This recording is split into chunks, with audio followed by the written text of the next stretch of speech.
All right, so moving on to the next segment, I'll be sharing my thoughts on the latest ESPN firings that we've seen transpire. So Friday when I was on vacation, I seen the news. I saw all the reports that ESPN had did a big round of layoffs. Several ESPN, over 20 ESPN analysts have been let go from ESPN. And that's hard to hear because someone that loves to express my love for sports, that's why I do this on a weekly basis for you guys. My knowledge for the game. Those guys, women, men and women that got the chance to be on ESPN for countless years, express their love for their respective sports, got to have a dream job, talk about it on a weekly basis in front of your television screens. It's hard to hear because at the end of the day, I want to make it big with this podcast. I want to make it one day on television if I can. I want to make it one day big on a radio show if I can. I think I have a lot to offer. And when I see the people that I look up to on ESPN television let go from their jobs, it makes me think like, man, this is a cold business because a lot of these talented analysts did not deserve to lose their job. But just like in the regular world, there are layoffs that happen. So I have to respect it, but I think they made some mistakes along the way of letting go a lot of a talent. And it's just hard to see, like several big names that have been a part of the ESPN family for some years.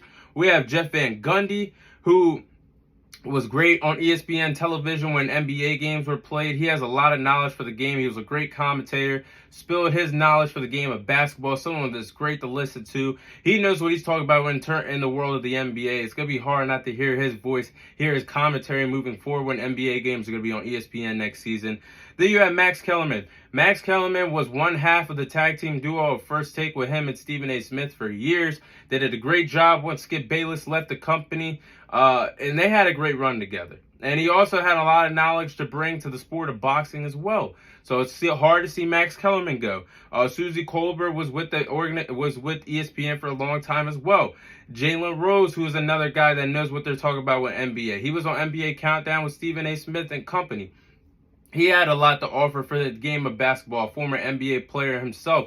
It's going to be hard to see Jalen Rose go. Matt Hasselbeck and Steve Young, both former NFL quarterbacks, both know their knowledge of the game of football. Both were on the ESPN countdown or Monday Night Football or Sunday for the Sunday countdowns for 1 Eastern before the 1 o'clock games happen. Both knew what they were talking about, so they're both gone. That's going to be hard to see. You also have Todd McShay, who used to break down the next upcoming stars, the talent that was coming from college football, and he used to make some great mock drafts. Silman Mel Kiper used to go at it for years, and he's gone now. I thought that was a head scratcher move as well. Ashley Brewer, she was a part of ESPN for a long time. She's no longer there. David Bollock, he knew what he was talking about. Brought a lot of energy to college game day on college game day. Brought a lot of energy to college football. He knew what he was talking about. He broke down the next big players that were going to make their names on Sundays in the NFL. He's gone. And you saw several other talented ESPN analysts that were released from their jobs on Friday and that big round of layoffs.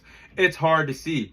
And then the face of ESPN, in my opinion, which a lot of you guys watch or listen would agree with this, Stephen A. Smith even said on his own podcast that his job is not safe either, and he could be a part of the layoffs as well.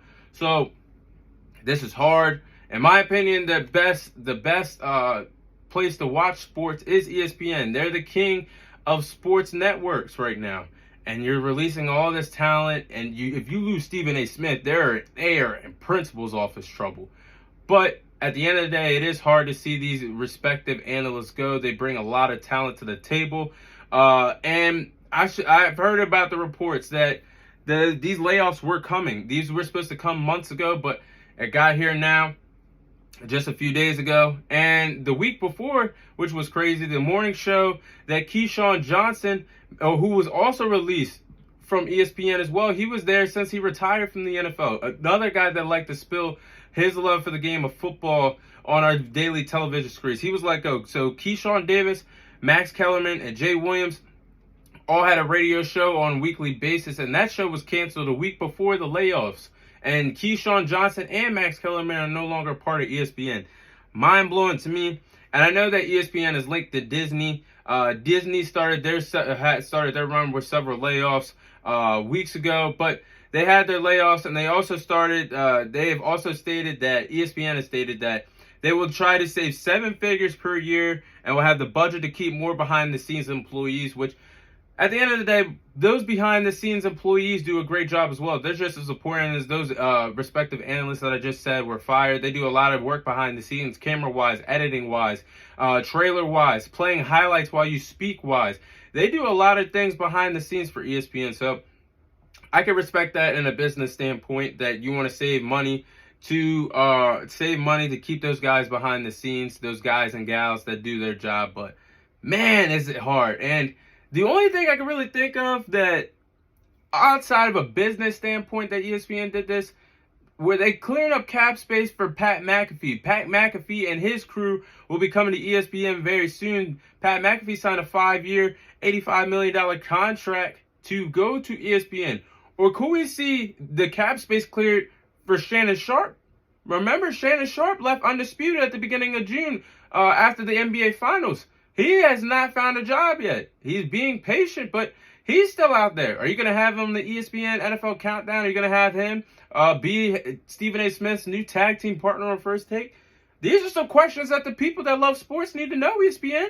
I want to know it. Spill the tea, because these talented names, it's hard to see them go. And I've honestly enjoyed a lot of the names that I mentioned over the years, and I looked up to them to how to sharpen my tools, how to improve my game, how to take the next step like they have taken the next step in their respective careers as analysts. So I do think that those talented names I just mentioned will not be out of a job for long. There's other sports networks out there like Fox Sports. There's NFL Network for the guys that talk about football. There's a job for them. There's NBA TV for the guys that know basketball. There's also CBS Sports, NBC Sports. There's a lot of sports networks out there. So I think those respective analysts will not be out of a job for long, or they could start their own podcast if they don't have it. But it will be hard to see who steps up for ESPN, which analysts step up in these roles that need to be filled. If y'all need my number, call me, email me. I'm here. But all jokes aside, it's going to be hard. It's going to be interesting to see how the new faces are going to replace the faces, replace the voices that had a void on the ESPN world and the ESPN family for a long time. But those are my thoughts on the latest ESPN layoffs.